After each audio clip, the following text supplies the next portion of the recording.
हाथरस, अलीगढ़, जालौन में नमाजी सड़क पर उतर आए। पुलिस प्रशासन 2 दिनों से अलर्ट थी, लेकिन ऐन वक्त पर सारी सुरक्षा व्यवस्था की तैयारियां फेल हो गईं। प्रयागराज के मुस्लिम बाहुल्य इलाके में जुम्मे की नमाज के बाद हजारों की भीड़ ने पुलिस पर पथराव शुरू कर दिया। पुलिस ने जब लाठीचार्ज किया तो भीड़ गलियों और छतों पर पहुंच गई और पुलिस पर पथराव करने लगी। सहारनपुर की जामा मस्जिद में नमाज के बाद निकले नमाजियों ने अचानक से अल्लाहू अकबर के नारे लगाना शुरू कर दिया। नमाजियों ने एकदम पत्थरबाजी शुरू की। जवाब में पुलिस को भी लाठीचार्ज करना पड़ा। मुरादाबाद में शुक्रवार को दोपहर करीब 2 बजे जुम्मे की नमाज के बाद भीड़ सड़कों पर उतर आई। जामा मस्जिद चौराहे पर उग्र भीड़ ने नूपुर शर्मा को फांसी दो के नारे लगाए। ऐसा ही कुछ अलीगढ़, फिरोजाबाद, जालौन, हाथरस और अंबेडकर नगर में भी देखने को मिला। उधर रांची में शुक्रवार को उपद्रव के दौरान गोली लगने से जख्मी 2 लोगों की शनिवार को इलाज के दौरान मौत हो गई। जानकारी के मुताबिक मरने वालों में एक की पहचान मुदस्सिर उर्फ कैफी के रूप में हुई है। राजेंद्र आयुर्विज्ञान संस्थान ने 2 लोगों की मौत की पुष्टि की है। वहीं अभी 8 जख्मी लोगों का इलाज जारी है।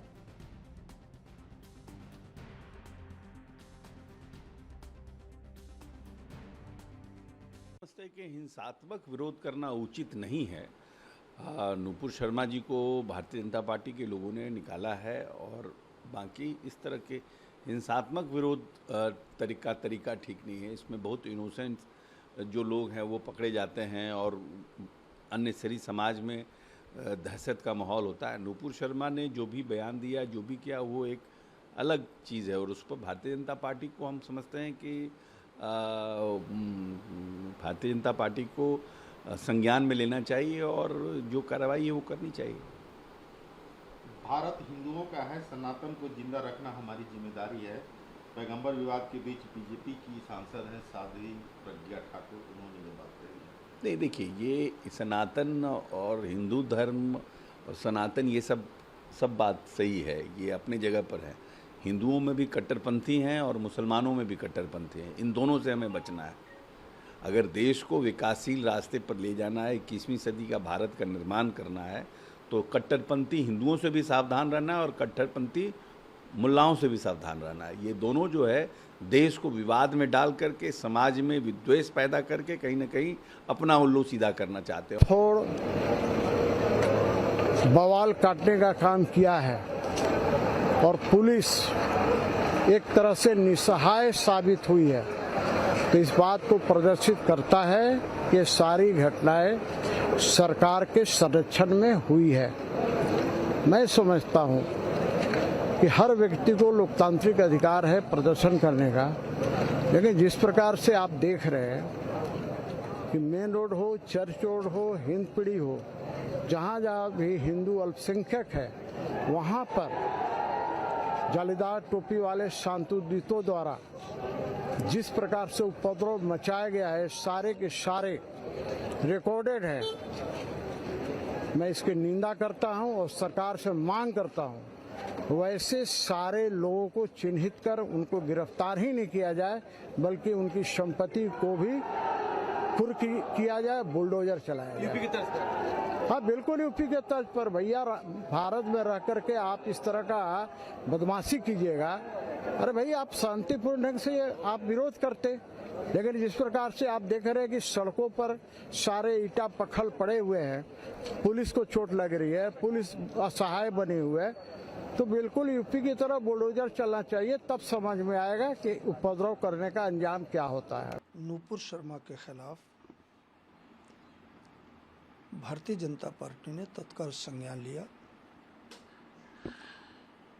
और उनके खिलाफ कार्रवाई की।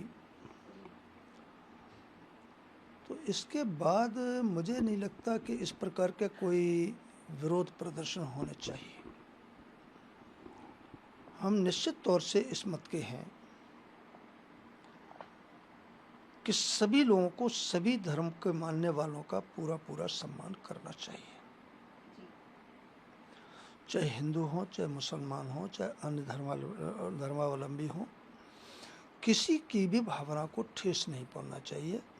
हम सर्वधर्म समभाव में विश्वास रखते हैं और आदरणीय प्रधानमंत्री श्री नरेंद्र मोदी जी ने बार बार कहा है सबका साथ, सबका विकास, सबका विश्वास और सबका प्रयास है। संपूर्ण पूरे देश की 135 करोड़ नागरिक हमारे लिए पूरी तरीके से और प्रशासन के सार्थक प्रयासों के बावजूद कुछ लोगों द्वारा जानबूझ के शांति व्यवस्था भंग करने के प्रयास किए गए। इस संबंध में बहुत ही त्वरित कार्रवाई करते हुए 7:30 बजे शाम तक 109 लोगों की गिरफ्तारी विभिन्न जनपदों से की जा चुकी है, जिसमें से प्रमुख जनपद हैं सहारनपुर, अंबेडकर नगर, फिरोजाबाद, मुरादाबाद तथा प्रयागराज। ऐसे सभी व्यक्तियों को चिन्हित कर लिया गया है जिन्होंने तोड़फोड़ की है।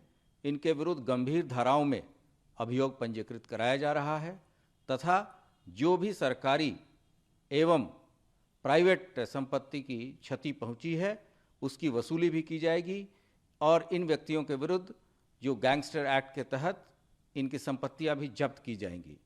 किसी भी स्थिति में कोई भी व्यक्ति जो शांति व्यवस्था से खिलवाड़ कर रहा है उसे बख्शा नहीं जाएगा।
और चलिए इस मसले पर अब हम चर्चा की शुरुआत कर लेते हैं। 3 मेहमान इस समय हमारे साथ जुड़ गए हैं। मेहमानों से आपका परिचय हम सबसे पहले करा देते हैं। रत्नेश मिश्रा जी इस समय हमारे साथ जुड़े हुए हैं, कांग्रेस पार्टी के प्रवक्ता हैं। सर्वेश्वर पाठक जी हमारे साथ जुड़ गए हैं राजनीतिक विश्लेषक के तौर पर, और श्याम झा जी इस समय हमारे साथ जुड़े हुए हैं, भारतीय जनता पार्टी के नेता हैं। तीनों ही मेहमानों का स्वागत है ANB न्यूज पर। सर्वेश्वर जी, शुरुआत आप ही के साथ कर लेते हैं। अब फिर ये लोग कहेंगे कि फांसी दे दो नुपुर शर्मा को, या जब इनका पोस्टर चिपका दिए जाते हैं चौराहे पर तो विपक्षी दल आकर आरोप लगाते हैं कि आप एक ही समुदाय को क्यों टारगेट कर रहे हैं। कल जो हुआ उसमें कहां से हिंदू थे, कहां से सनातनी आए, कहां से बौद्ध धर्म के लोग आए, कहां से जैन धर्म के लोग आए, किस हिसाब से कल ये बवाल मचा है, समझ से परे है। देखिए मुस्कान जी, ये पहली पल्लवी राजपूत बात कर रही हूँ सर स्टूडियो से। हेलो, पल्लवी बात कर रही हूँ सर स्टूडियो से। ओ सॉरी पल्लवी जी। जी पल्लवी जी, माफी चाहता हूँ। सबसे पहले आपको बहुत बहुत धन्यवाद मुझे इस डिबेट में शामिल करने के लिए। देखिए, आपने जो कहा आपने सही कहा क्या, और ये पहली बार इन शांति दूतों, चाली टोपीदार वालों के लिए द्वारा पहली बार नहीं किया गया। और सबसे वो देखिए ना पल्लवी जी, ये लोग करते क्या है, खुदा की इबादत करते हैं मस्जिद में, और फिर वहां का मुल्ला इनको इंस्ट्रक्शन देता है कि जाओ आगजनी करो, आतंकवादी की तरह बन जाओ, आतंक फैलाओ अपने ही देश में। दिल्ली का जामा मस्जिद, वहां पे एक अनपढ़ मुसलमान भी नमाज पढ़ने आता है, और दिल्ली जो बड़े लोगों का शहर है वहां पे वो भी आते हैं, और वहां से ये लोग निकल के ऐसे कांड करते हैं। और बाकी के शहर का तो छोड़ ही दीजिए, और ये जुम्मे की नमाज के बाद ही होता है। तो देखिए, ये जो आसमानी किताब है इनकी, उसी में ये सब लिखा गया है कि जिहाद करो। नुपुर शर्मा तो बस एक बहाना है पल्लवी जी। इनका बस एक, जो विपक्षी पार्टी इनको सह दे रही है, क्योंकि वो सत्ता से 8 सालों से दूर रही है। वो इन प्रकारेण भारत वर्ष की सत्ता अपने हाथ में लेना चाहती है, चाहे देश को जला ही क्यों न देना हो। आपने देखा कि एक ग्रांड ओल्ड पार्टी का अपरिपक्व नेता बाहर जाता है, उसके पूरा मैनेजमेंट किया जाता है, PR एक्टिविटी किया जाता है, कि बड़े बड़े इंस्टीट्यूशन में उसका इंटरव्यू हो, उसका इमेज बने। जी, क्या कह के आता है, केरोसिन ऑयल छिड़क दिया गया है, एक चिंगारी लगाने की देरी है और वही चिंगारी लगी है। आप देख रहे हैं, ये बेट बहाना है, जैसे सीए बहाना था और ये पूरे देश में दंगा फसाद करने तुल गए थे। जी, इसी आंदोलन में क्या हो रहा था, ये लोग दंगा फसाद कर रहे थे। तो इनकी असली अभी ये भारत वर्ष के है ही नहीं, अपने आप को मानते ही नहीं है। और जब सरकार और हम जैसे लोग इनको देशद्रोही कहते हैं तो कांग्रेस जैसी पार्टियों को मिर्ची लगती है। बाकी की और भी विपक्षी पार्टी जो मुस्लिम तुष्टीकरण में विश्वास रखती है। आप हमें बताइए, नुपुर शर्मा ने जो कहा वो उनके आसमानी किताब में विदित है, लिखा हुआ है। और उन्होंने कहा भी है कि अगर मुझे कोर्ट में घसीटा गया तो कोर्ट के समक्ष में वो साक्ष्य प्रस्तुत करूंगी। और उसको बीजेपी ने एक्शन ले लिया, दिल्ली पुलिस ने एफआईआर भी रजिस्टर किया। ये होते कौन है, इनके कहने पे गिरफ्तारी होगी। ओवैसी इतना ठीक है, गलत गलत बात बोलता है, कभी ये बोले कि ओवैसी को गिरफ्तार करो। ठीक है सर। भारत का छवि जाके बाहर बर्बाद करते हैं, कभी ये बोले कि ऐसे लोगों को गिरफ्तार करो, राहुल गांधी को। नहीं, ये इन्फ्रिंज एलिमेंट भारत का ही खाते हैं और भारत के हित तोड़ने के लिए ये देशद्रोही लोग बात करते हैं। चलिए रत्नेश मिश्रा जी बताएं, अब आप कह दीजिए कि प्रदर्शन का अधिकार तो सभी को है, ये तो हमारा संविधान हमें अधिकार देता है, इसलिए हम इस तरह के प्रदर्शन कर लेते हैं। सर्वेश्वर जी आप पानी पी लीजिए सर, आपको बहुत देर से खांसी हो रही है, तब तक मैं अन्य मेहमानों का रुख कर लेती हूँ। बताएं रत्नेश जी, ये कौन सा अधिकार दे रखा है इन्हें कि आप कुछ भी जला देंगे, कहीं पर कुछ भी आग लगा देंगे, पत्थरबाजी करेंगे? देखिए पल्लवी जी, पहली बात तो अभी मुझसे पहले जो भाई साहब बोल रहे थे, इनको मैंने बीच में टोका नहीं है, तो मैं भी चाहूंगा कि जब मैं बोलूं तो ये बीच में टोके ना, डिस्टेंस बना के रखें। देखिए पहली बात तो ये है कि अगर कोई भी व्यक्ति लॉ एंड ऑर्डर के लिए खतरा बनता है तो उसके खिलाफ कड़ी कार्रवाई की जानी चाहिए। दूसरी बात, आपके ऊपर प्रश्न इसलिए उठता है क्योंकि आप दंगा होने के बाद कोई भी एक्शन लेते हैं। आप दंगा होने के पहले नहीं रोक पाते उसे। आपको सफल तब माना जाता जब आप दंगा होने ही ना दें। आप करते क्या है कि जब दंगा हो जाता है उसके बाद आप कार्रवाई करते हैं। दंगे के बाद ही तो कार्रवाई होगी ना सर, पहले किसे गिरफ्तार कर ले। एक सेकंड रत्नेश जी, फालतू की बात करेंगे तो मैं नहीं सुनूंगी सर, लॉजिकल बात करेंगे तो मैं सुन लूंगी। प्रयागराज में पूरे दिन इतनी फोर्स डिप्लॉय थी सर, सुबह से फोर्स डिप्लॉय थी। किसे पता है कि ये जा रहे हैं मस्जिद में नमाज पढ़ने अपने साथ पत्थर लेकर? अब क्या करें, नमाज ना करने दें इनको, कहें कि आप अपने घर में बैठ के जुम्मे की नमाज करें तो भी बवाल है, अगर इन्हें निकलने दे रहे हैं तो भी बवाल है, करें तो करें क्या? अरे भाई मैं जवाब दूं? अजीब बात करते हैं, जवाब दूं? सुनिए, हर एक प्रदेश की हर एक जिले में एक लोकल इंटेलिजेंस यूनिट होती है, उसके पास सारे इनपुट्स होते हैं। अभी आप अपने साथ पत्थर लेकर बैठे होंगे सर, तो हमें क्या पता? एलआईयू कर क्या रही थी?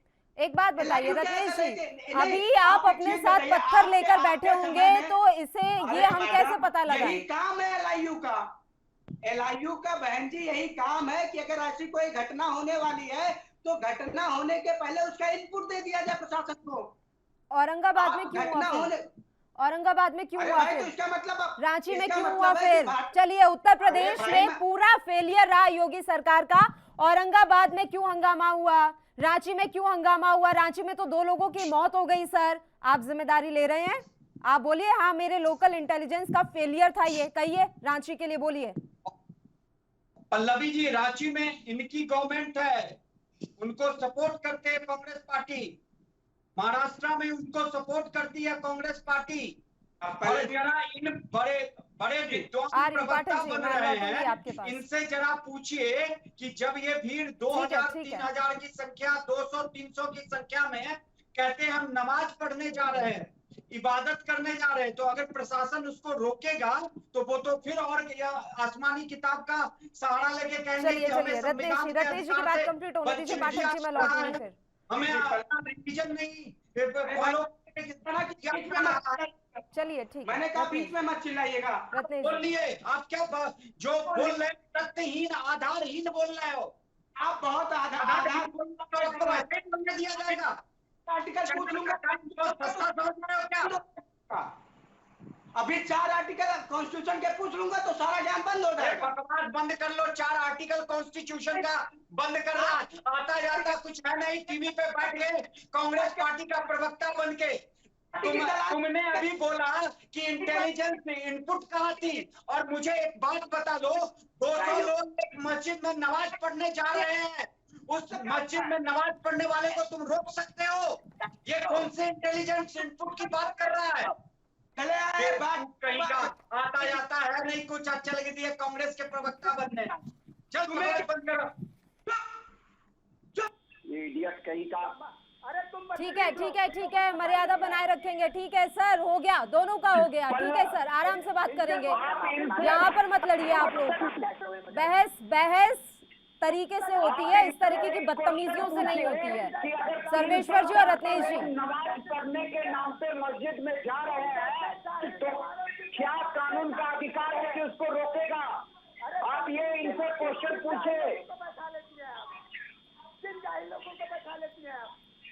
आप डिसाइड नहीं करेंगे, आप डिसाइड नहीं करेंगे और एक एक करके बात करेंगे। मैं दोनों से रिक्वेस्ट कर रही हूँ, एक एक करके बात करेंगे। सर मुझे आप दोनों की आवाज डाउन करनी पड़ेगी, आप दोनों की आवाज डाउन करनी पड़ेगी। रत्नेश जी, सर्वेश्वर जी, आप दोनों की आवाज डाउन करनी पड़ेगी। शांत हो जाइए, दोनों शांत हो जाइए। श्याम जी हमारे साथ बने हुए, उनका रुख कर लेते। रत्नेश जी हो गया सर, एक एक करके बात करेंगे। श्याम जी मेरी आवाज मिल रही है आपको? आवाज डाउन कर दीजिए इनकी, आवाज डाउन कर दीजिए। श्याम झा जी मेरी आवाज पहुंच रही है आप तक?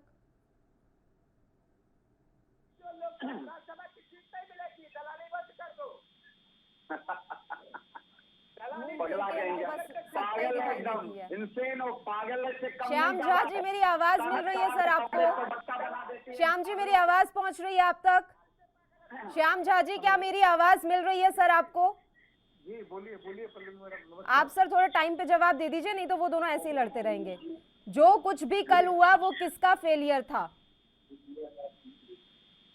ये जो फेलियर था ये इंसानियत का फेलियर है, मानवता का फेलियर है, सोच का फेलियर है।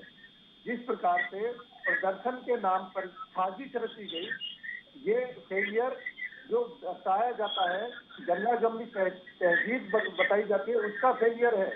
जिसके नाम पर संविधान और बातें की जाती है कानून की, उसका फेलियर है कि बात हाथ में की संविधान, एक हाथ में संविधान की बात और दूसरे हाथ में पत्थर, ये उसका फेलियर है।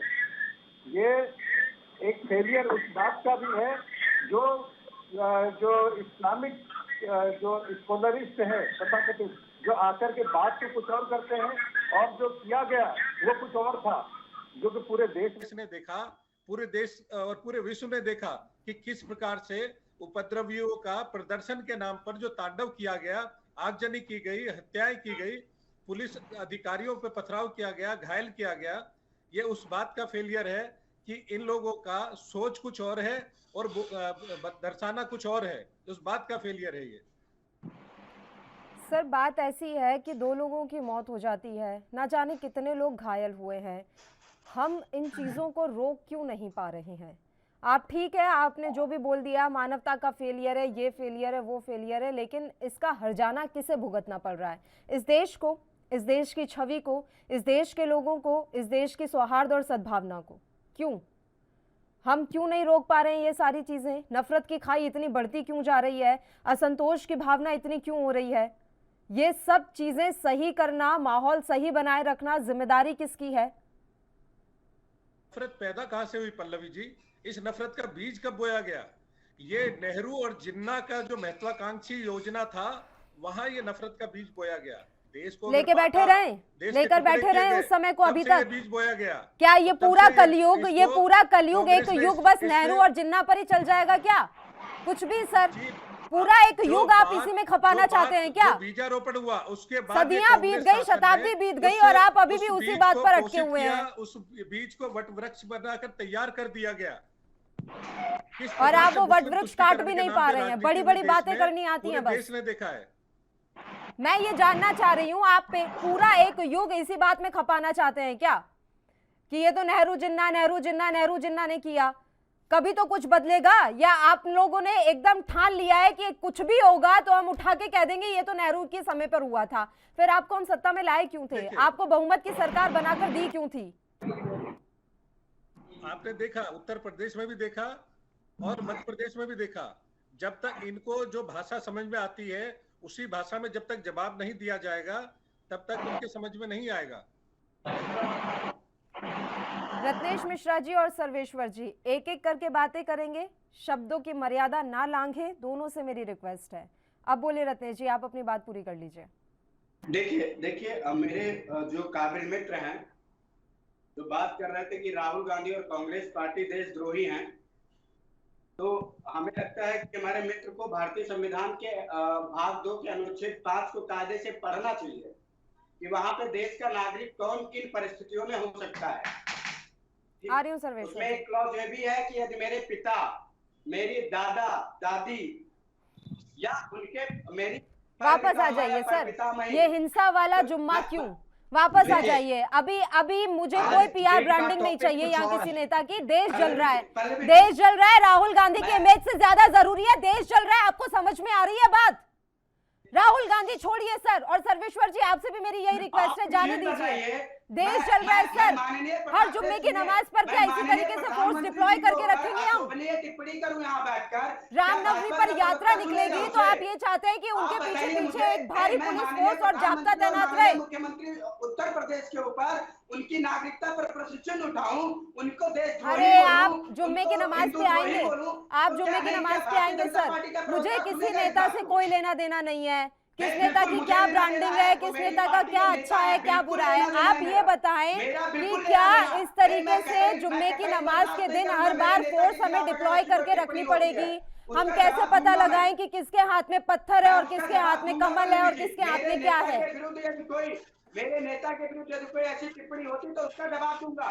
और सुन लीजिए, अगर कोई भी बाहरी व्यक्ति मेरे प्रधानमंत्री या मेरे मुख्यमंत्री के खिलाफ ऐसे अशोभनीय टिप्पणी करेगा तो मैं उसका भी जवाब दूंगा, क्योंकि मैं इस देश का नागरिक हूं। करिए पीआर ब्रांडिंग करिए। चलिए लोकसभा चुनाव की तैयारी एएनबी से ही शुरू कर लेते हैं। बोलिए, राहुल गांधी की अच्छाइयां गिनाइए। देश जल रहा है, जलने दीजिए, क्या फर्क पड़ता है? 2 लोग ही तो मरे हैं, कुछ ही तो लोग मरे हैं सर, और ना जाने कितने लोग घायल हुए, क्या फर्क पड़ता है? किसी की जान से हमें क्या लेना देना है? राहुल गांधी, योगी आदित्यनाथ, नरेंद्र मोदी, इनकी पीआर ब्रांडिंग करते हैं बैठकर हम यहाँ। करिए। लोग मर रहे हैं, मरने दीजिए। 2 मरेंगे, 4 पैदा होंगे। क्यों मरे भाई? आप कर रहे हैं ना, आप मेरे सामने बैठकर बातें यही कर रहे हैं। मैं आपको कह रही हूँ सर देश जल रहा है, इस पर बात कीजिए। आप तो देखिए, जो भी मेरे मित्र बैठे हैं उनको भी राहुल गांधी नाम नहीं लेना चाहिए, उनको भी मैं जब उनसे बात करूंगी तब मैं उन्हें जो बोलना है बोल दूंगी। अभी आप ये बताएं, देश जल रहा है, इस समस्या का क्या समाधान? क्या हर बार हर जुम्मे की नमाज पर ऐसे फोर्स डिप्लॉय करनी पड़ेगी सर? तो कैसे काम चलेगा? कर लेगी। मैं वही तो कह रहा हूँ कि माननीय मुख्यमंत्री उत्तर प्रदेश सरकार जो है, उन्होंने एक तरह से भारतीय जनता पार्टी कहती है कि हमने बुलडोजर चलाकर मतलब एक आइडियोलॉजी प्रेजेंट की है, जो भी दंगा करेगा हम इसे नष्ट भ्रष्ट कर देंगे। बहुत अच्छी बात है, दंगाइयों पे आप कड़ी कार्रवाई करिए, लेकिन आप ऐसा क्यों नहीं करते कि दंगा हो ही ना? आप ऐसी व्यवस्था का अनुपालन क्यों नहीं करवा पा रहे हैं? आपकी पुलिस, अब सोचिए, पहले हम कभी सोचते थे कि एक सिपाही के ऊपर हमला हो गया, मैं बड़ा दुखी हूँ कि कल एडीजी 2 घायल हो गए। जब पुलिस का इतना बड़ा पदाधिकारी खतरे में आ जाता है तो आम जनता के ऊपर कितना खतरा होगा? इसका मतलब कि सरकार तो फिर लोगों को सुरक्षा दे पाने में असफल है। सर मस्जिद पर चढ़कर पत्थर फेंकेंगे, आप समझ रहे हैं सर? आप जिसे पवित्र स्थान मानते हैं, जहाँ के इष्ट देवता के लिए आप कुछ सुन नहीं पाए, मैं उन्हें देवता ही कहूंगी क्योंकि हमारे यहाँ वही शब्द का इस्तेमाल होता है, जिनके लिए आप कुछ सुन नहीं पाए, उस पवित्र धार्मिक स्थल पर चढ़कर मन में इतना मैल लेकर आप पत्थरबाजी कर रहे हैं। कैसे पता होगा कि जो शख्स अंदर गया है नमाज पढ़ने वो अपने हाथ में या वहां पर पत्थर इकट्ठा किए हुए है और उसके बाद उसका इस्तेमाल किया जा रहा है लोगों को मारने के लिए? आप बताएं इसमें कहां से फोर्स? और सुबह से प्रयागराज में फोर्स डिप्लॉय थी, आप खुद भी जानते हैं ये बात रत्नेश जी। सुबह 6 बजे से फोर्स का डिप्लॉयमेंट कर दिया गया था। देखिए पल्लवी जी, मैं आपको बताऊं, सर्वेश्वर जी 2 मिनट का वक्त दें बस। आप जानती हैं कि मैं अयोध्या में पैदा हुआ हूँ और अयोध्या में ही रहता हूँ। मेरे यहाँ अयोध्या में भी नमाज पढ़ी, लेकिन वहाँ तो गंगा नहीं होता। अयोध्या में तो ऐसा गंगा नहीं होता। 7 साल की सरकार रही, एक बार भी ऐसा नहीं हुआ।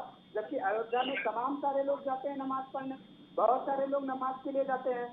तो देखिए कहीं ना कहीं इसमें राजनीतिक लाभ देखने वाले लोग जो होते हैं वही इसको करवाते हैं। सरकार को उनको आइडेंटिफाई करना होगा जिन लोगों को इन दंगों से राजनीतिक लाभ दिखता हो। राज्य सरकार को करना होगा ना जी बिल्कुल। अब सत्ता में राज्य योगी जी हैं तो भाई वही करेंगे ना। तो मैं उम्मीद करूं कि कल जो औरंगाबाद में हुआ, सुनिए आप रत्नेश जी, औरंगाबाद में जो हुआ कल उसकी जिम्मेदारी क्या महाराष्ट्र सरकार लेगी? जो रांची में हुआ, रांची में 2 लोगों की जान चली गई, झारखंड सरकार लेगी उसकी जिम्मेदारी? ये उनका फेलियर था कि वो पता नहीं लगा पाए क्या होने वाला है उनके राज्य में। पल्लवी जी, मैं इस देश में किसी पार्टी का प्रवक्ता होने से पहले इस देश का नागरिक और नागरिक के तौर पर बड़ी जिम्मेदारी से कह रहा हूं कि जिस भी प्रदेश में ऐसे दंगे होते इसके लिए सरकार जिम्मेदार है। ठीक है सर्वेश्वर जी, फिर रिक्वेस्ट करूंगी, एक एक करके बात करेंगे हम दोनों लोग। सर्वेश्वर जी और राहुल गांधी, सोनिया गांधी, मुझे गांधी परिवार के बारे में कुछ नहीं सुनना, किसी की ब्रांडिंग नहीं चाहिए मुझे। मैंने कॉन्टेक्ट दिया कि मत आप दीजिए, इस दंगे का मत दीजिए, लार्जर पिक्चर समझिए आप। अरे सर मत दीजिए राहुल ना। गांधी का नाम आएगा, इसलिए आएगा कि वो नहीं आएगा, नहीं आना चाहिए, किसी भी नेता का नाम नहीं आना चाहिए, क्योंकि ये के हमारी भावनाएं प्रधानमंत्री खराब हो भारत चुकी के, हैं। वो- अब हम एक दूसरे को वो बर्दाश्त सपना नहीं है। कर पा रहे हैं सर। हम कैसे आ सकते हैं किसी की बातों में? हमारी बुद्धि हर ली गई है क्या कि हमें कोई भड़काएगा और हम भड़क रहे हैं? क्यों? क्या राहुल गांधी के आप पैदा वही- होने से पहले इस देश में हिंदू मुसलमान नहीं रहते थे? आप खुद सोचिए ना, रहते थे और रह रहे हैं, लेकिन ये जो इनफ्रिंज एलिमेंट, ये जो 10% इनफ्रिंज एलिमेंट तब थे, अभी भी हैं। सारे मुसलमान को मैं नहीं दोषी मानता, सारे मुसलमान, ये हमारे जो काबिल प्रवक्ता हैं कांग्रेस के, उन्होंने कहा कि इंटेलिजेंस क्या थी। आप एक बात बताइए कि अगर 300 लोग नमाज पढ़ने एक मस्जिद में जाते हैं तो प्रशासन किस हिसाब से उन लोगों को रोक देगी? या 100 लोग मंदिर में पूजा करने जाते हैं तो कानून का कौन सा धारा लगा के रोक सकती है? अगर धारा 144 लगा दे, मान लीजिए अभी प्रयागराज में धारा 144 रत्नेश जी लग गई है, बीच में नहीं बोलेंगे, तो बीच में नहीं लेकिन बोलेंगे अगर रत्नेश जी। यही रोक दिया जाता नमाज पढ़ने से तो ये लोग फिर उसका बखेरा उखाड़ते। संविधान एक हाथ में लेके वो दिखावटी, दूसरे हाथ में तिरंगा लेके और एक हाथ में पत्थर लेके, दारू की बोतल लेके, पेट्रोल बम लेके, ये देशद्रोही नहीं है तो क्या है? और इसको जो पार्टी, जो भी विपक्षी पार्टी इसको सह दे रही है वो भी देशद्रोही है। देशद्रोही इसलिए है कि ये अपने देश की संपत्ति, अपने देश के नागरिकों को ही मार रही है। पुलिस सुरक्षा के लिए होती है, उस पे इनकी इतनी हिम्मत होगी कि पुलिस को ये घायल कर रहे हैं। और काबिल प्रवक्ता बोलते हैं कि इंटेलिजेंस फेल्योर है। यूपी में इंटेलिजेंस फेल्योर, भारत के 18 राज्यों में एनडीए बीजेपी का शासन है, मान लिया वहां इंटेलिजेंस फेल्योर। बाकी के 10-11 राज्यों में विपक्षी पार्टी है। बंगाल में नी की सहयोगी ममता बनर्जी, केरला उधर, उसके बाद आपने भी औरंगाबाद का नाम कम से कम 12-15 बार अभी के डिबेट में ले लिया। क्यों नहीं वहां की सरकार इतनी सक्षम थी कि रोक दी? ये तो मुस्लिम तुष्टीकरण की राजनीति में है, वो रोकना तो दूर, वो उनको और सह प्रश्रय देते हैं। और आप खुद सोचिए कि ये इबादत करने जाते हैं कि पत्थर भर के मस्जिद में रखे रहते हैं कि निकले नहीं कि वो चलाना शुरू हो गया। वहां से हम लोग मंदिर में जाते हैं, हमें प्रसाद मिलता है, हमें चरणामृत मिलता है, उन्हें प्रसाद स्वरूप पत्थर दिया जाता है कि जाओ हिंदुओं के दुकानों को जलाओ, लूट लो। ये दंगाई हैं, ये लुटेरे हैं, ये आतंकवादी हैं, इनको कहा जाएगा। और इसको करने के लिए अगर मान लीजिए 300 लोग अगर ये दंगा कर रहे हैं तो पुलिस तो गोली नहीं चला देगी 300 पे। तितर बितर भीड़ तो करने के लिए उपाय करती है पुलिस। ठीक है, फिर ये संविधान का हवाला देंगे कि हम करने का संविधान ने मौलिक अधिकार दिया। अरे मौलिक अधिकार दंगा फैलाने का नहीं दिया है पल्लवी जी। पल्लवी जी, अब मैं जवाब दे दूं? दे दीजिए जवाब और इन मेरा लोगों सवाल भी को सुन लीजिए। देखिए, चाहे पार्टी के प्रवक्ता है, ये केवल इंफ्रिंज एलिमेंट को बढ़ावा देते हैं, उनकी मदद के लिए ही बातें श्याम बोलते जी हैं। भी बैठे हुए हैं, हमें उनका भी रुख करना है। चलिए ठीक है सर्वेश्वर जी, लौट रही हूँ आपके पास, लौट रही हूँ। हमें हमारा है उसको गलत ठहराया जा रहा है। जवाब दे दूंगा? मैंने रोका था आपको महोदय। जवाब दूं मैं? अब देखिए, अभी हमारे मित्र ने कहा कि एक साथ 300 लोग जाते हैं नमाज पढ़ने, तो उनको कैसे रोक दीजिए। मैं आपको एक एग्जांपल देता हूँ। अयोध्या में एक मंदिर है हनुमानगढ़ी, वहां पर प्रशासन क्या करता, अरे सुन लीजिए, बीच में नहीं बोलिएगा। बीच में अभी आपने बोला, मैं आपको एक एग्जांपल हनुमानगढ़ी का ही नहीं है, आप मुझे बताइए रत्नेश जी, आप मुझे नहीं, पहले आप मुझे इस बात का जवाब दे दीजिए भाई। मैं आप ही की बात को सर एक एक करके बात करेंगे ना सर्वेश्वर जी, आप अपनी बारी में बोल लीजिएगा। आप दोनों एक साथ बोलेंगे, दोनों की आवाज नहीं आएगी, बात समझ में नहीं आएगी।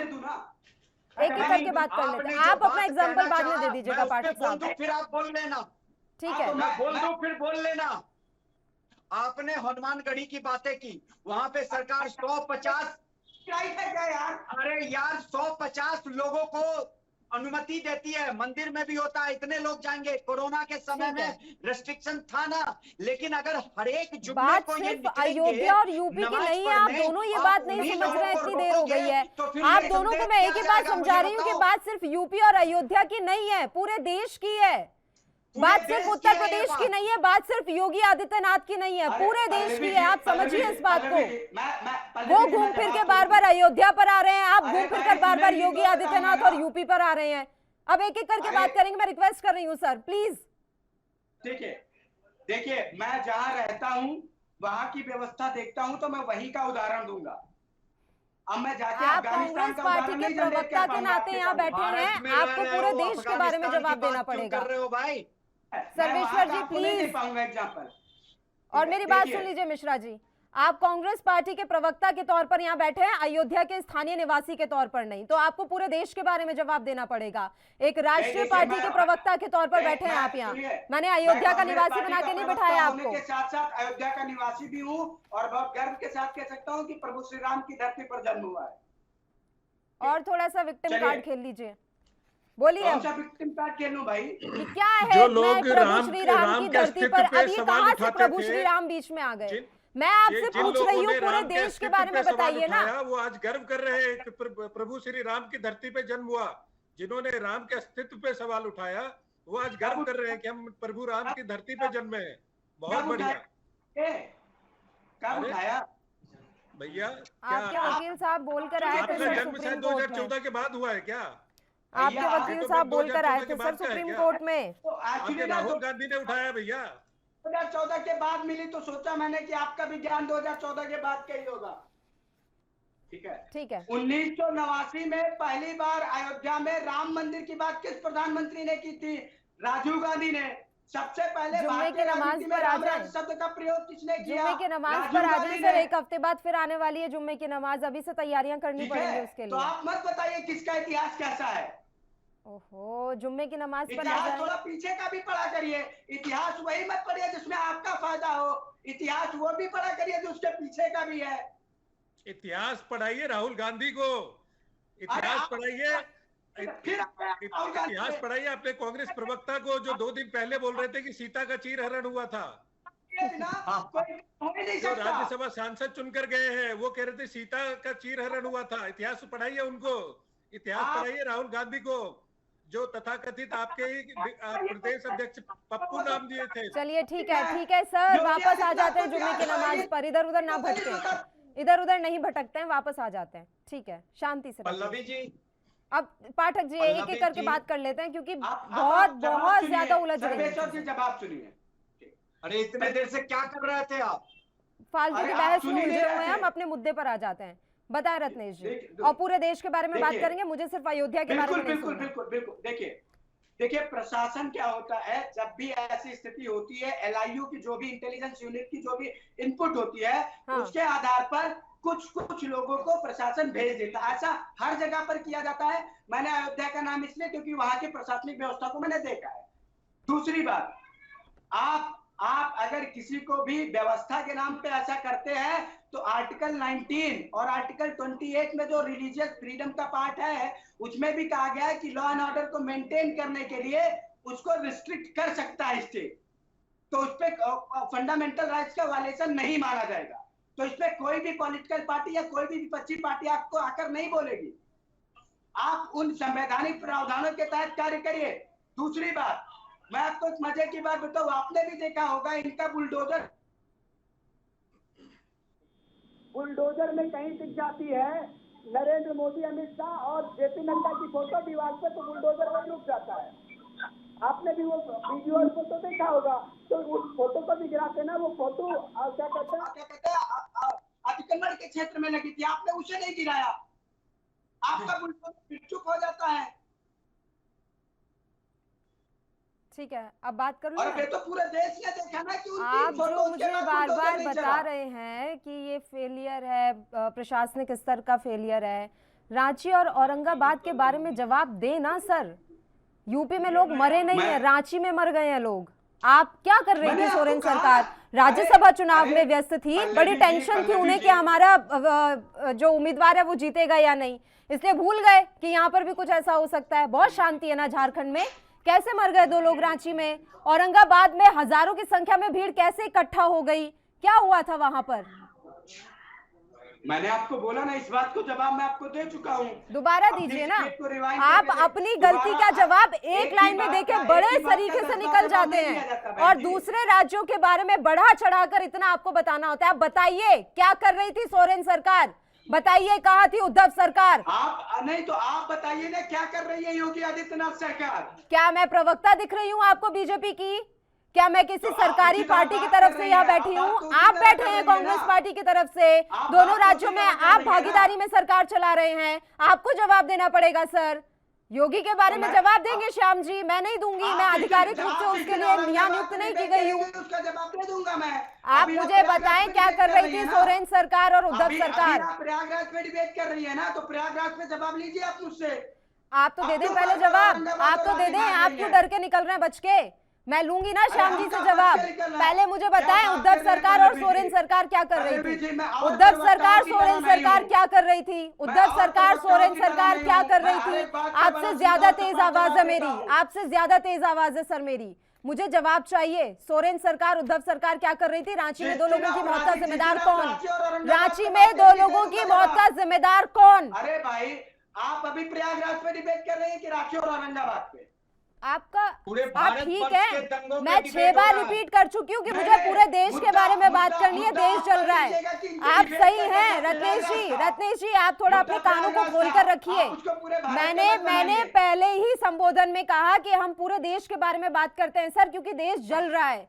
मैंने पहले ही अपनी शुरुआत कुछ इस तरीके से की थी कि पूरा देश जल रहा है। सुनिए, थोड़ा सुनिए, बोलने से ज्यादा हमें सुनने पर भी फोकस करना पड़ेगा ताकि हम जवाब दे पाए।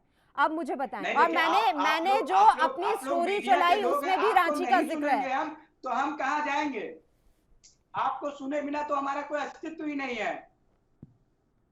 अब जवाब दे दें। सुनाइए, बिल्कुल सुनेंगे हम आपको। सोरेन सरकार उद्धव सरकार जिम्मेदारी लेती है उनके राज्यों में जो हुआ? क्या वो मानेंगे कि वो उनका प्रशासनिक स्तर पर फेलियर था? जी बिल्कुल, मैंने आपको कहा ना, एक नागरिक के तौर पे मैं बिल्कुल मानता हूँ कि उनका फेलियर था। नहीं, कांग्रेस प्रवक्ता के तौर पे बोलिए आप, यहाँ पे आप कांग्रेस प्रवक्ता हो। इसका मतलब है चर्बी कि मैं भारत का नागरिक नहीं हूँ? नहीं सर, आप समझ नहीं रहे हैं। मैं फिर अपनी बात रिपीट करूंगी। मैं फिर अपनी बात रिपीट करूंगी कि मैंने ये जो बहस, ठीक है आ रही हूँ मैं सर्वेश्वर और कांग्रेस की सरकार है, ऐसे ठीक है, एक एक करके बात करते हैं सर। जवाब प्रवक्ता के तौर पर बच्चों की तरह लड़ रहे हैं। ठीक है, मैं बाध्य यहाँ नहीं हूं पर मैं। आप जो चर्चा में मेरे साथ बैठे हुए हैं सर, ये आप किसी स्थानीय नागरिक के तौर पर नहीं बैठे, मैं भी एक स्थानीय नागरिक के तौर पर नहीं बैठी हूँ। हम यहाँ पर कोई ना कोई डेजिग्नेशन लेकर बैठे हुए हैं और फिलहाल आप कांग्रेस पार्टी के प्रवक्ता के रूप में बहस कर रहे हैं, तो आपको सरकार के स्तर पर जवाब देना चाहिए। ये बात आप मुझसे ज्यादा समझते होंगे, लेकिन फिर भी मैं समझा जी, देती हूँ बिल्कुल आपको। समझता हूँ, लेकिन मैं किस बात का किस तरह जवाब दूंगा, ये निर्णय करने का अधिकार मेरा है। तो आप बोलते ना कि मैं सिर्फ नागरिक के तौर पर आ रहा हूँ, तो मैं उस हिसाब से आपसे बात करती। चलिए श्याम जी, फिर तो बात करने का मतलब ही नहीं है सर। फिर तो आप राहुल गांधी की पैरवी मत कीजिए, क्योंकि आप एक नागरिक के तौर पर बैठे हैं, तो राहुल गांधी की पैरवी करने का अधिकार भी आपको नहीं है, क्योंकि किसी नागरिक को नहीं है। चलिए श्याम जी, अब मुझे ये बताएं कि यूपी में क्या हर जुम्मे की नमाज पर इसी तरीके से फोर्स जो है तैनात रहेगी? हर एक धार्मिक त्योहार पर क्या हमें वहां पर इसी तरीके से सेना की टुकड़ियां लगानी पड़ेंगी? फिर तो हो गया काम। धार्मिक स्वतंत्रता दिख रही है हमारे देश में कितनी है। पल्लवी जी, हजारों बार ऐसा हुआ है कि हिंदू देवी देवताओं के लिए बहुत अशोभनीय बात कही गई, गालियां दी गई और बहुत सारी टिप्पणियां की गई, लेकिन कभी भी विरोध हुआ तो इस कदर विरोध या साजिश कभी नहीं हुई। लेकिन ये विरोध के नाम पर जो षड्यंत्र हुआ है वो पूरा देश देख रहा है, और पूरे देश ने इस चीज को नोटिस किया है कि किस प्रकार से विरोध के नाम पर षड्यंत्र किया गया और देश को बदनाम करने की कोशिश की गई। ये विरोध प्रदर्शन ठीक है, अपनी जगह है, मुकदमा दर्ज हो गया, पुलिस अपनी कार्रवाई कर रही है, तो आप इस प्रकार ये प्रदर्शन के नाम पे षड्यंत्र करके आप क्या करना चाहते हैं? क्या आप ये बताएं, आज राम के अस्तित्व पे सवाल उठाए थे कांग्रेस के प्रवक्ताओं ने, कांग्रेस के बड़े नेताओं ने, तो क्या उनके नाम पे मुकदमा दर्ज करके जेल के अंदर डाल दे? क्या वो टिप्पणी गलत नहीं थी? परसों सुरजेवाला जी बोलते हैं कि सीता माता का चीरहरण हुआ था। अगर सीता माता की चीरहरण की बात करते हैं तो क्या उनके नाम पे मुकदमा दर्ज करके आज बंद कर दे उनको? नहीं किया। हरियाणा में आपकी सरकार, आपने क्यों मुकदमा दर्ज? अरे भैया, राजस्थान में बोल के गए, आपकी सरकार है, कराइए बंद। सर नहीं तो आप भी जयपुर में बोला है भैया। अरे ठीक है श्याम जी, आप कर सकते हैं, आप मुकदमा दर्ज करवाइए ना, आपको कौन रोक रहा है? अन्य राज्यों में भी मुकदमे दर्ज होते हैं, आपने क्यों नहीं कराए? कमाल है। तो ये जो चीजें हैं, आप इस बात को लेकर के इसको जिस तरह से इस मुद्दे को एक षड्यंत्र के रूप में उठाया गया। अपनी बारी में आप बच के निकल लेते हैं रत्नेश जी, जब कोई और बोलता है तो बीच में बोलना है आपको। विरोध नहीं है, ये षड्यंत्र है, ये एक षड्यंत्र है और इसके पीछे बहुत सारी ताकतें काम कर रही है। उसका खुलासा बहुत जल्द किया जाएगा और उनके ऊपर भी कार्रवाई की जाएगी। सुनिए, भारतीय जनता पार्टी हिंदुत्व के नाम पर एक्सपोज हो चुकी है। अब आप हिंदुत्व पे आप मुस्लिम तुष्टीकरण पे एक्सप्लोज हो चुके हैं, मुझे कोई दिक्कत नहीं है। हिंदुत्व के नाम पे हम हैं, अरे हम हैं हिंदुत्व के नाम पे। मैं स्वीकार करता हूं कि हम हिंदुत्व के नाम पर हैं, स्वीकार करता हूं, एक्सपोज करने की जरूरत नहीं है।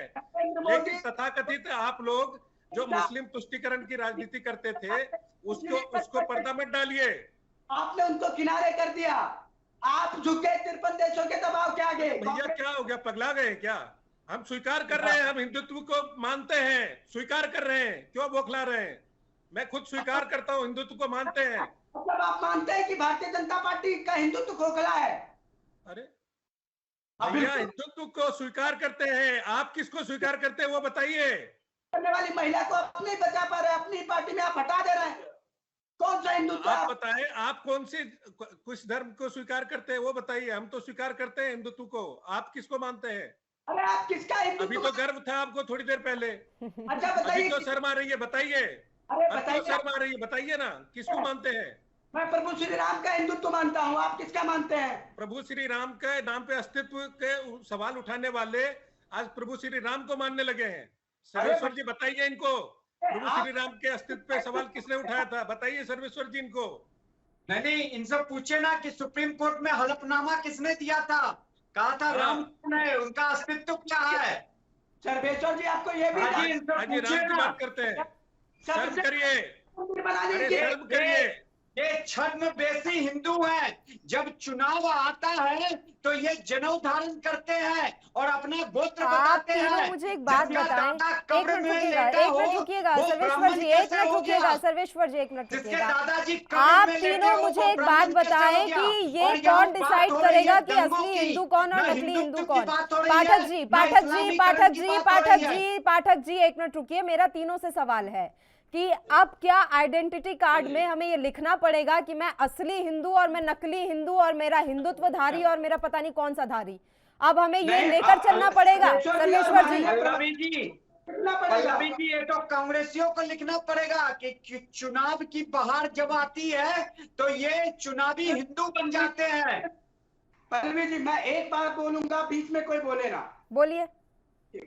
सर्वेश्वर जी आप मेरे बारे में जरा सा गूगल करिएगा, मुझे नहीं करने की जरूरत है। अच्छा ठीक है, उनकी बात पूरी होने दीजिए, बात पूरी होने दीजिए सर, बात पूरी होने दीजिए। कांग्रेस का प्रवक्ता लेके और कहता है कि नहीं मैं भारत का नागरिक की ओर से बोल रहा हूँ। पाठक जी बात पूरी होने दें, पाठक जी बात पूरी होने कर रही दें। है औरंगाबाद में, उसका फेल्योर इंटेलिजेंस फेल्योर है। औरंगाबाद में, रांची में जो सत्ता में है कहता है नहीं मैं तो कांग्रेस की प्रवक्ता की ओर से बोलूंगा नहीं। तो ऐसे आदमी से मुझे बात ही नहीं करना। मैं पल्लवी जी से सार्थक बहस कर रहा हूं। देखिए दूसरी बात, रही बात मेरे हिंदू होने पे, तो मेरा परिवार राम मंदिर आंदोलन से जुड़ा रहा है। मेरे परिवार हिंदुत्व की चर्चा नहीं है यार, डिबेट नहीं है हिंदुत्व की। तुम नैतिक पल्लवी जी क्या तरीका है बात करने का? ठीक है, दो सबकी आवाज डाउन करवा देते हैं, ज्यादा बेहतर रहेगा। ये इस तरह की भाषा का इस्तेमाल यहाँ नहीं चलेगा सर, आराम से बात करते हैं। आप दोनों शांत हो जाइए, थोड़ा शांत मन से बात कीजिए। यहाँ कौन से जुम्मे की नमाज के बाद पथराव की स्थिति पैदा हो रही है? आराम से बात करते हैं, ठीक है। यही इनका असली चरित्र है भैया, सर्वेश्वर जी, यही इनका असली चरित्र है।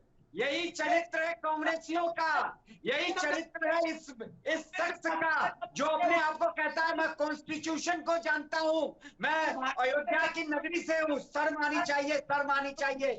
समझ रहे हो उसी बात हम तुमको समझा रहा हूँ। आराम से बात कर लेते हैं सर। तो औरंगाबाद में अपने गवर्नमेंट कहो, बोलो कि कांग्रेस की फेल्योर है, कांग्रेस गवर्नमेंट फेल्योर हुई है औरंगाबाद में, ये हिंसा रोकने से, रांची में रोकने से। सर्वेश्वर जी मैं आपकी बात काटता हूँ सर्वेश्वर जी, औरंगाबाद में कांग्रेस का फेलियर नहीं है सर्वेश्वर जी, कांग्रेस की सफलता है, कांग्रेस की सफलता है, फेलियर नहीं है कांग्रेस का। वो आप गलत बोल रहे हैं। मैं भी जानता हूँ कांग्रेस पार्टी ने आग लगाई है। सफल पहले कोई युवराज कांग्रेस ग्रांड ओल्ड पार्टी का सबसे बड़ा नेता बाहर जाता है और बोलता है कि किरोसिन ऑयल छिड़क दिया गया है, चिंगारी लगाने की देरी है। यही तो मैं तब से कह रहा हूँ, बोला था। पल्लवी जी इसकी आवाज को खत्म करिए और हमें भी टाइम दीजिए। आवाज को खत्म करिए। आप तीनों एक साथ ही बोल लीजिए, फिर आप तीनों एक साथ ही बोल लीजिए, काम कीजिए। मैं तो कब से रिक्वेस्ट कर रही हूँ, एक एक करके बात कर लेते हैं। तीनों एक साथ बोले जा रहे हैं। बोलूंगा, कराइए इनको, चुप कराइए। तीनों ही शांत हो जाइए फिलहाल। पल्लवी जी ऐसे लोगों को डिबेट में लाना ही नहीं चाहिए। तीनों ही शांत हो जाइए, की मर्यादा नहीं होती है। ठीक है। एक सर्वेश्वर जी रुक जाइए, सर्वेश्वर जी रुक जाइए, रुक जाइए सर, रुक जाइए सर्वेश्वर जी, रुक जाइए। भाषा की मर्यादा नहीं पता, इनको भी बताया कीजिए। रत्नेश जी अब मैं तीनों से रिक्वेस्ट कर रही हूँ, एक एक करके बात कर लेते हैं सर, वैसे समय बहुत कम रह गया है, एक एक मिनट में तीनों को दे रही हूँ। प्लीज प्लीज प्लीज सर, अभी शांत हो जाइए, तीनों शांत हो जाइए, प्लीज शांत हो जाइए प्लीज, बहुत बदतमीजी हो गई है, प्लीज एक एक करके बात कर लेते हैं। पल्लवी जी मेरा समय था, आप बोल दीजिए सर्वेश्वर जी, उसके बाद मैं दोनों का शुरू किया था। अब कोई बीच में नहीं बोलेगा। रत्नेश जी मैं रिक्वेस्ट कर रही हूँ सर, प्लीज थोड़ा सा मान रख लीजिए। जब आप सुनते नहीं उसके बाद में बीच में टांग अड़ानी शुरू कर दी।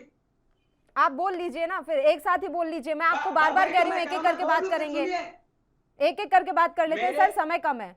अब सुनिए, मेरे परिवार से राम मंदिर आंदोलन में योगदान रहा। मेरे बड़े पिताजी ने सीने पर गोली खाई, शहीद हुए वो राम मंदिर के लिए। ठीक, मेरा परिवार संघ के साथ लगातार 25 सालों तक आंदोलनरत रहा राम मंदिर आंदोलन के लिए। आप कहते हैं मैं हिंदू नहीं हूं, आप कहते हैं मेरा राम पर कोई अधिकार नहीं है। कैसे कह दिया ये आपने? आपको तब अधिकार होता जब आपने राम भगवान श्री राम के मंदिर के लिए बलिदान दिया होता। मेरा अधिकार आपको राम से ज्यादा है। पल्लवी जी हम रुक जाइए सर्वेश्वर जी, रुक जाइए सर्वेश्वर जी, रुक जाइए प्लीज, क्या रुक जाइए। कैसे उठा रही पल्लवी जी? व्यक्तिगत बातें करने के लिए इकट्ठे हुए हैं क्या? व्यक्तिगत आपको बताना पड़ेगा, आपने क्या योगदान दिया राम मंदिर के लिए? अरे आपकी पार्टी ने क्या किया वो बताइए, आप अपना जीवन परिचय मत दीजिए, आपकी पार्टी ने क्या बताया वो बताइए। क्या हलफनामा पेश किया आपकी पार्टी ने, वो बताइए। सर्वेश्वर पाठक जी, आप राम मंदिर पर प्रश्न उठाते, बताएं। बताइए क्या योगदान है आपका, आपके परिवार अरे का, सर, आपके पूरे कुल देश का, का आपके योगदान है खानदान राम का क्या मंदिर के योगदान लिए, है? उसमें मुसलमानों का भी योगदान है सर। बताइए। पूरे देश का योगदान है राम मंदिर के लिए, तो उसमें मुसलमानों का भी योगदान है। बिल्कुल, हम नहीं तो कैसे आप कैटेगरी, किसी के ऊपर ऐसी ऐसी कैटेगरी टिप्पणी कैसे करने से डिवाइड पहले कर सोचा लेंगे कि करिए। नहीं इसका योगदान ज्यादा था और बात अब राम मंदिर बिल्कुल की है नहीं, वो तो मेरा मसला ही योगदान है, सुलझ राम गया, मंदिर के लिए मेरे परिवार वो तो का बड़ी योगदान शांति है। से मसला ही सुलझ गया। ताल ठोक के कहूंगा मेरे परिवार जुम्मे की का राम नमाज, मंदिर के जुम्मे की योगदान है, नमाज जिसको बुरा सर, लगता जुम्मे की है, नमाज वो ना एक हफ्ते सुने। बाद फिर आने वाली है, जुम्मे की नमाज, जिसको जुम्मे की बुरा नमाज। लगता है वो ना सुने। और मैं देखिए बड़े- पल्लवी जी, ओहो रत्नेश जी, पल्लवी जी आप पहले को पानी शांत पीजिए कराएंगे सर। कि नहीं आप? पाठक साहब, पल्लवी जी देखिए, आपने कहा जुम्मे की नमाज एक हफ्ते बाद आने वाली है, आपका कहना सही है। आप लार्जर पिक्चर को समझने की कोशिश करिए पल्लवी जी। मैं बार बार उस घटना की को क्यों लेके आ रहा हूं? आप देखिए, इससे कुछ दिन पहले एंटोनी जे ब्लिंकन, और आपके चैनल पे मैं भी इस डिबेट में था, उसने भारत के खिलाफ एक रिपोर्ट लाई और कहा कि यहाँ पे माइनॉरिटी के धर्म की हानि हो रही है, उस पे हमले हो रहे हैं। और उससे पहले ग्रांड ओल्ड पार्टी का एक नेता बाहर जाता है और वहां पे भारत के खिलाफ बातें करता है, लद्दाख के बारे में गलत सूचनाएं देता है और कहता है किरोसिन ऑयल छिड़क दिया गया है। उस कॉन्टेक्स्ट में मैं बोलना चाह रहा हूं कि देखिए कितना बड़ा लार्जर पिक्चर है इसके पीछे। अंतरराष्ट्रीय संगठनों का पूरी तरीके से साजिश है और उसमें भारत की ग्रांड ओल्ड पार्टी, बाकी की विपक्षी पार्टी साथ दे रही है। नहीं तो आप मुझे बताइए, एक पेंटर एमएफ हुसैन नाम था उसका, मर गया वो, उसने हमारे देवी देवताओं की नग्न तस्वीर बनाई थी। कितने मंदिर से त्रिशूलधारी, भगवाधारी निकले थे और आप जनी किए थे, मुझे बताइए। और ये जुम्मे की नमाज इबादत करने जाते हैं, ये देशद्रोही नहीं है तो क्या है? वहां पे इतने बड़े बड़े पत्थर। सर मैं रिक्वेस्ट कर रही हूँ, मुझे समय से पहले ये बहस खत्म करनी पड़ेगी अगर आप लोग बिल्कुल बचकानी हरकत करेंगे। 2 मिनट का समय रह गया, मैं वही कह रही हूँ, एक एक करके बात कर लेते हैं सर, एक एक कमेंट तीनों का ले लेते हैं प्लीज। और सर्वेश्वर जी आप अपनी बात जल्दी खत्म बोल रहा हूँ कि जुम्मे की नमाज के बाद इतने बड़े बड़े पत्थर इनके पास आते कहाँ से पल्लवी जी? इकट्ठा कर रहे हैं सर मारने के लिए। उसके बाद आप देखिए बोतलें, जो दारू की खाली बोतलें होती हैं, क्या ये अपने मस्जिद में ये सब जमा करके नहीं रखते हैं? या पूरी सुनियोजित साजिश नहीं होती है कि गाड़ी में भर के लाए, जुम्मे की नमाज पढ़े और क्या नमाज में यही इबादत करते हैं? मौलवी यही बोलता है कि ठीक है हो गया खुदा की इबादत, अब जाओ दंगा फसाद करो। कि किस संविधान की दुहाई देते हैं? और बाकी की जो विपक्षी पार्टी इसको सपोर्ट करती है वो भी भारत के खिलाफ काम करती है। अब ये सरकार के ऊपर है कि वो ऐसे दंगाइयों से कैसे निपटे, अब ये सरकार के ऊपर ऐसे दंगाइयों से कैसे निपटे। रत्नेश जी अपना जवाब देने से पहले मेरा एक सवाल ये सुन लीजिएगा, एक सांसद जो हनुमान चालीसा का पाठ करने का सिर्फ ऐलान करती है उन पर राजद्रोह का मुकदमा दर्ज होता है। औरंगाबाद में तो कल क्या कुछ हुआ, इस हिसाब से आपको राष्ट्रद्रोह का केस दर्ज करना चाहिए या नहीं? रत्नेश जी बिल्कुल, मैं आपको एक बात जवाब दे दूं। मैं आपके समक्ष जो बैठा हूं, मैंने योगी आदित्यनाथ जी के आवाज के सामने हनुमान चालीसा का पाठ करने का प्रयास किया था, मुझे पुलिस ने उठा के 24 घंटे के लिए बंद कर दिया था। तो जब मैं कथित हिंदुत्व के सरकार के आवाज के समक्ष हनुमान चालीसा का पाठ नहीं कर पाया तो बाकी की तो बात ही छोड़ दीजिए, क्योंकि दोनों फिर समकक्ष हैं। दूसरी बात, अगर जो सर्वेश्वर भाई जी ने कहा कि एक ग्रैंड ओल्ड पार्टी के नेता ने गलत बोला, तो भारतीय जनता पार्टी की पूर्ण बहुमत की सरकार ने उनके ऊपर मुकदमा क्यों नहीं दर्ज किया? इसका मतलब है बेल पे है भाई साहब। अभी आपकी सोनिया गांधी, सर्वेश्वर जी बीच में ना बोले ना, पाठक साहब उनकी बात कंप्लीट हो जाने दीजिए। नहीं जा रही है, बेल पे है आपके नेता। पाठक साहब प्लीज। नहीं मैं आप सर ये आप अपने व्यवहार का परिचय यहाँ ना दें प्लीज। करते हैं एक एक करके बात कर लेते, समय कम है, श्याम जी का भी रुख करना है। रत्नेश जी आप जल्दी अपनी बात खत्म कीजिए। देखिए मैम ऐसे बीच में टोकेंगे तो कहां से होगा? आप अब बात शुरू कर लीजिए अपनी।